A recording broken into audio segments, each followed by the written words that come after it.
شافها. الكارثه اللي حصلت في مستشفى الحسينيه امبارح العالم كله شافها. بدايه من يوم الجمعه. يوم الجمعه المحبس اتقفل الساعه 4 الفجر، فاعل الساعه 4 الفجر، والكلام اللي انا بقوله ده انا عارف بقوله ازاي. وطلعنا بظروفها العنايه للحاجه اللي جناها بتموت ومن معاها.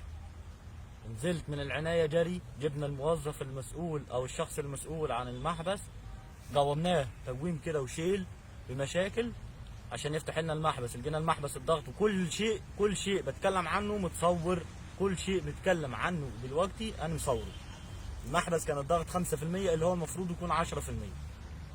ضغط المحبس كان 5%. ضغط الاكسجين للمستشفى اللي فيها حضانات يا دكتور يا نجار يا دكتور، يا اللي بتقول عندي حضانات وعندي عنايه بطنه وعندي عنايه قلب وكله شغال. المحبس كان شغال ضغط 5%. الناس اللي فاهمه في الموضوع ده هتكون فاهمه انا بتكلم في ايه. فتحنا المحبسين، اشتغل المحبس 10% ورجعنا لقينا الحالات بقت كويسه. الحاجه كنا عندها العصر في الزياره من الساعه 3 للساعه 4 بندخل نعمل لهم حمام. طبعا الممرضات كتر خيرهم مش هيعملوا الكلام ده كله.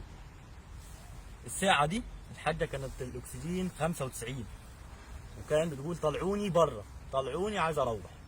انا كويسه طلعوني عايز اروح. كل يوم من يوم الجمعه من ساعه ما بصينا كان ال 1800 متصوره، 1800 لتر في الخزان، 1800 لتر في الخزان بعد ما فتحناه. امبارح مع بدايه النهار الخزان فيه 400 لتر. يا معالي وكيل وزاره، الخزان كان فيه 400 لتر يا معالي وكيل الوزاره، اللي حضرتك متبلغ فيه 1700، متبلغ فيه 1700 وهو كان فيه 400 لتر فقط. من العصر العربيه طالعه من الصالحيه، العربيه بتقول طالعه من الصالحيه الجديده جايه، والناس قالوا لنا روح هاتوا اسطوانات، وطلعنا لفينا العالم عشان نوفر اسطوانات للناس للحالات. وفي الاخر جميع الموظفين بما فيهم مدير المستشفى يقول لك العنايه فيها الاكسجين واصلها، ملهاش علاقه بالباقي. عنايه الكورونا لا اكسجين واصلها. وهو موظف من جوه اثناء ما وصلت العربيه واصله الساعه 10 و7 دقائق بالليل. عربيه الاكسجين واصله الساعه 10 و7 دقائق بالليل. الاكسجين خلص على الناس الساعه 9:30. الساعه 9:30 ما كانش فيه ذره اكسجين داخله لمريض. ماتوا في دقيقه. يعني يا ريته مات على سريره، يا ريته مات. انت عذبته، انت خنقته. كرسي ايه اللي تطلع انت المعلم حافظ؟ كرسي ايه اللي انت خايف عليه؟ خاف من ربنا، خاف من اللي فوق. كرسي ايه اللي انت خايف عليه ده؟ ان انت تطلع تكذب؟ اتق الله يا اخي، اتق الله. انت قاعد على كرسيك ما قمتش من مكانك، ما رحتش الحسينيه شفت اللي حصل فيها. انا دخلت العنايه وانا بصرخ، انا دخلت العنايه والناس بتشهق طالعه في الروح. 4 ميتين و2 كان لسه بيموتوا. الدكتور والممرضات اللي معاه مش كانوا رايحين يسعفوهم في حاله ذعر. ازاي انت بتتكلم؟ ازاي الدور اللي فوق العزل اللي فوق اللي الناس قاعده على سراير عاديه مش في العنايه ميت منه 2 نازلين مع الحاجه وهي ميته. خلاف اللي مات. الراجل الاخير اللي كان بيسعفوه على اليمين جنب الحاجه توفى بعدها بساعه. الراجل ابو تيشيرت احمر في الفيديو يا دكتور محمد النجار، الراجل اللي متصور بتيشيرت احمر اللي انت رحت بدلته، الولد الشباب اللي قصاد الحاجه في السرير اللي انت رحت بدلته، الاسمر الله يرحمه عليه رحمه الله، اللي اهله ما كانوش موجودين، الاسمراني لونه قمحي ولا ليه دجن ولا غيره ومتوفي وكان حالته اصعب من حاجتنا.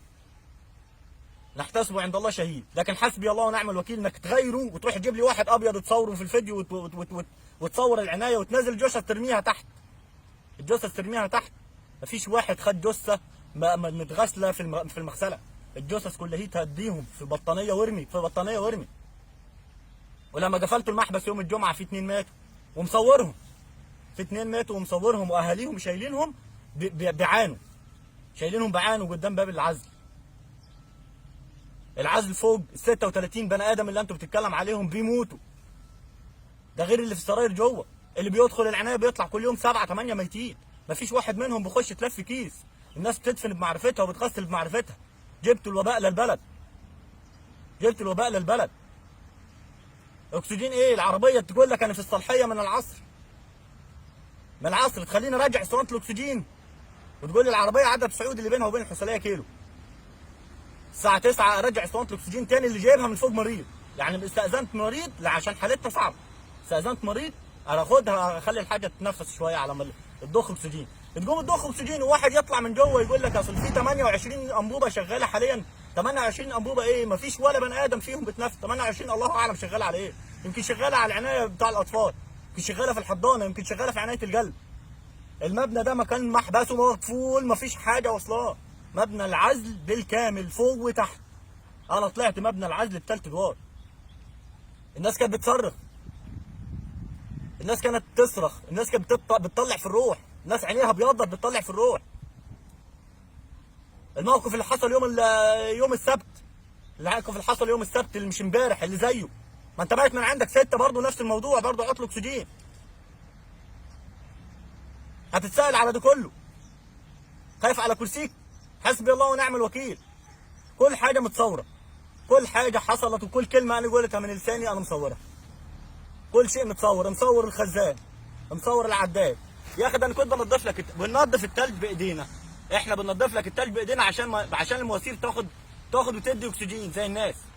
التلج اللي كان بيقف على الوحده انتوا بتقولوا نطفوه، احنا اللي بننطفه. مفيش حاجه طلبتوها ما جبناهاش. علاج من بره بالالوفات بنجيب، بالالوفات عشان الناس تعيش، بس عشان الناس تاخد نفس. الناس تاخد نفس، الناس كانت مرتاحه والناس اتحسنت. حاجه نزلت العنايه يوم الثلاث من فوق من العزل، لما فتحتوا العنايه الثلاث اول سرير نزلت الثلاث وكانت تمام الحمد لله، والاكسجين تمام. نفصل عنها الاكسجين تتعب، نقطع عنها الاكسجين خالص تموت. اتقوا الله، اتقوا الله فينا، اتقوا الله فينا انتوا اللي نشرتوا الوباء. اتقوا الله، اتقوا الله. الكرسي مش هيدايملكم. المحافظ اللي طالع يكذب الخبر انت عرفت منين؟ المشكله كلها في عرفت الكذب. منين انت؟ عرفت منين انت؟ في الكذب. انت يا معالي المحافظ عرفت منين الخبر؟ مين وانت كلمته وانت قاعد في البيت؟ مين اللي انت كلمته في البيت وقال لك الكلام ده؟ الدكتور اللي باعت لي واحد امبارح صاحبي يقول لي احنا استاذن احمد انا ينفع اجي اعزي ولا لا؟ مدير المستشفى. ولما خلصت ورق، لا انا خلصت ورق، خلصت الورقه دي الساعه 10:30 كنت مخلص الورقه دي. الحاجه ميته الساعه 10 و11 دقيقه في توقيت الفيديو اللي انا مصوره، مش الساعه 4 زي ما بتقول يا معالي وكيل وزاره. الورقه دي انا مخلصها الساعه كام؟ الساعه 10:30 11 الا تلت. جواب اهو، تصريح الدفن. انا وستة مخلصين تصريحات الدفن دي ورا بعض. التصريح ده اللي ما بتكتب، ما عادش منعته يكتب يا معالي الوزيره، منعت تكتبي سبب الوفاه. ليه؟ ليه؟ شيل ايدك. سبب الوفاه فين؟ اتمنع ليه؟ سبب الوفاه اتمنع ليه؟ حسبي الله ونعم الوكيل في كل واحد فرط في روح الانسان. حسبي الله ونعم الوكيل.